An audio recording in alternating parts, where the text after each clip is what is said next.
Hey guys, welcome back to the Homestead Adventure. Today I am going to show you how to can carrots. Now when you're canning carrots, you are going to need a pressure canner because you cannot safely can water bath can carrots because they are low acidic food. They need to be pressure canned. So I'm going to show you how I do it in my pressure canner. Yours might be a little different than mine, but they should all work similarly in the process. So I'm going to walk you through the process through my pressure canner and show you how that's done. So first, you're going to pick your jars. I do quart-sized jars for my carrots. We have pints and quarts. That's really your choice, whether or not you want to use quarts or pints.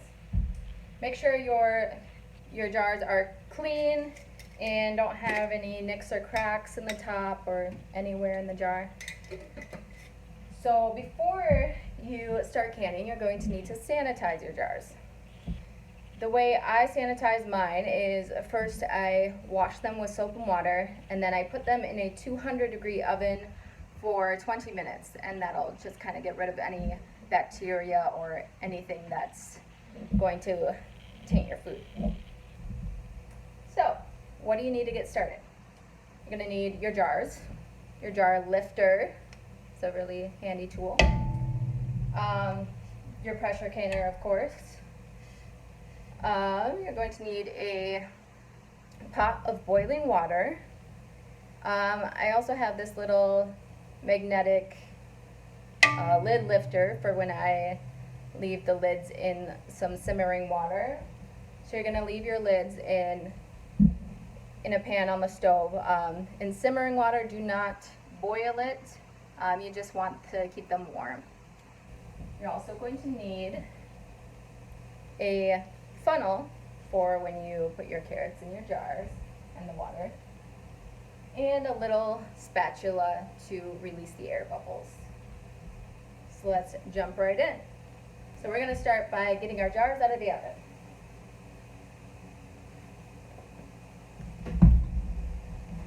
So my pressure canner holds 7 quart jars. Now we're gonna pack the jars with our carrots. So when I'm packing the jars, I use the raw pack method, which just means putting your food in raw instead of cooking it first. The reason for that is your carrots are going to cook in the pressure canner while you're canning them, and if you cook them beforehand, they just get really mushy. You're gonna cut them about a 1/4 inch thick. You don't want them any smaller than that. So about this size here. Because if you cut them too thin, they're just gonna turn to mush. So you're gonna leave about a 1-inch headspace when you pack your jars. That means just the space on top, leave about 1 inch. And then when you put the boiling water in your jars, same thing, you're going to leave 1-inch headspace. So before I pack my jars with boiling water, I like to add a little bit of canning salt. Now, it's either called canning salt or pickling salt, one or the other, at the store. When you're picking it out, make sure it says canning salt, not iodized table salt. For quart jars, I use 1 teaspoon of canning salt. It just helps improve the quality of the flavor of your carrots. You can skip the salt if you want, but I find that the carrots are a little bland without it, and I like to enjoy my food. So next thing we're gonna do is we're gonna take our funnel, and I've got some boiling water in a pot over here. I'm going to take my ladle, just scoop the boiling water into the cans. Again, make sure your jars are hot before you do this. Right before you pack in the carrots, make sure that they're still hot to the touch. And then when you put the boiling water in, it'll prevent cracking of the jars. So we're going to fill all of these. again with an inch headspace on these. I love carrots. All right, so now we have all of our jars filled with the boiling water with about 1 inch headspace. And then we're going to take our little spatula and we're going to go around the perimeter of the jar and just push it all the way down to the bottom on all sides, and that helps just get the air bubbles out. You don't want any air bubbles in these. When you pull it out of the canner, it's going to be boiling, and so you're going to see a lot of bubbles in there while it's boiling, but that's not a problem. That's just the boiling water. And then after you push the air bubbles out, sometimes the water level is a little lower, so you can add more boiling water to it.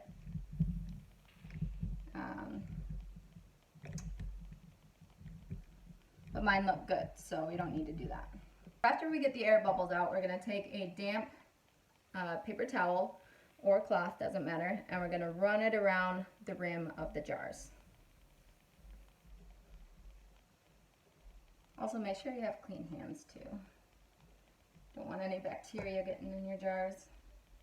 All right, so after we have wiped the rims off, next we are going to take our magnetic lid lifter, and we're going to take our lids out of our simmering water.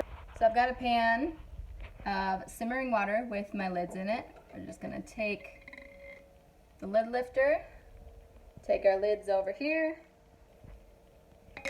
and put it on top. Alright, so after we got our lids on, we are going to take our rings and we're going to screw it on to just fingertip tight, which means just until you feel some resistance. You don't want it to go much tighter than that. So after we got these on, our jars are ready to put in the pressure canner.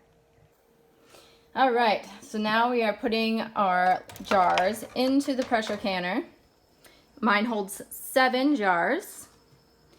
And to use the pressure canner properly, it needs 3 quarts of water in here, which I already put in here. 3 quarts of warm water. And I also put about a tablespoon of white vinegar in. That just helps to prevent like the white powdery stuff on your jars. It just helps keep them cleaner. Then we're gonna put the lid on. You're gonna make sure you've got the rubber ring around your lid. That will create the seal. And then we've got these 2 arrows. We're gonna line up the arrows, and then we're gonna close it by pulling that towards us. This is hard one-handed. All right. There we go. It is closed and ready to turn on the burner. So you're gonna turn the burner to high and wait for steam to come out of the top, and then I'll show you what happens after that. So once we got a steady flow of steam coming out of the top, we're gonna set our timer for 10 minutes to exhaust the steam. So the next thing is we got our little pressure regulator here. For carrots, we need 10 pounds of pressure. What that means is our little pressure regulator comes with 2 rings.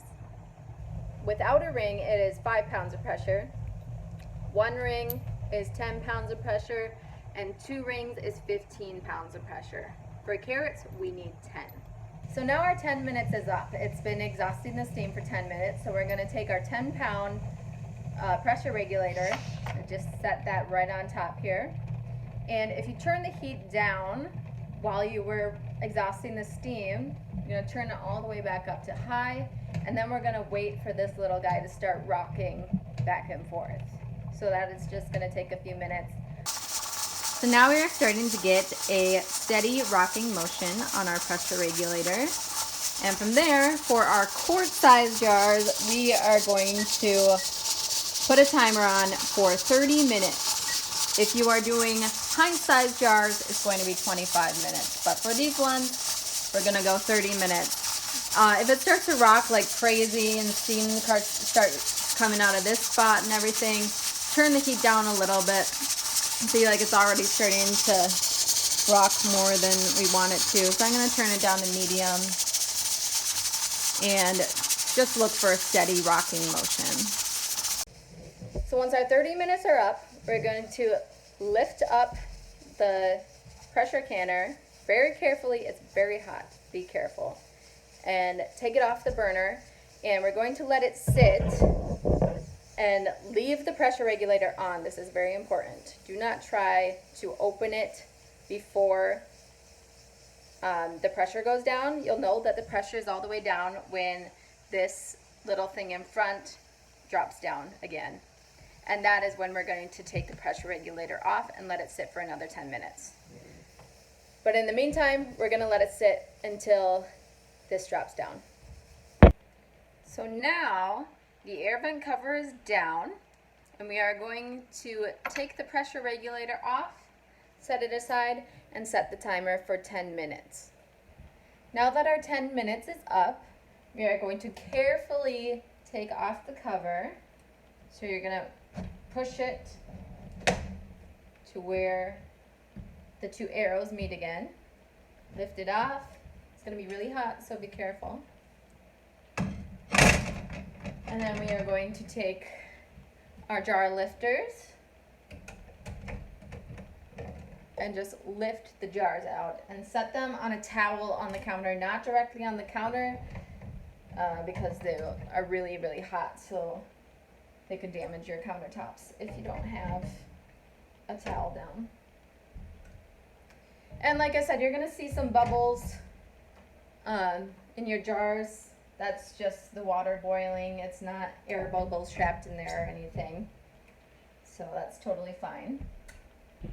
When this little thing pops, it'll become sealed like that. And then we're gonna let them sit here undisturbed for about 12 hours. So I just let them sit overnight. And then we are going to remove the rings, wipe down our jars with a damp cloth, label them, and store them in a cool, dark place. I just put mine in the basement on some wire racks. And that's that. That's how you can carrots. So thank you so much for watching. I hope you enjoyed this episode, and I can't wait to see you on the next adventure. Thank you, guys. And then when you put the water, all right, so we wipe the rim.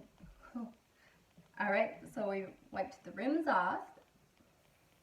All right, so now after we wipe, oh my gosh.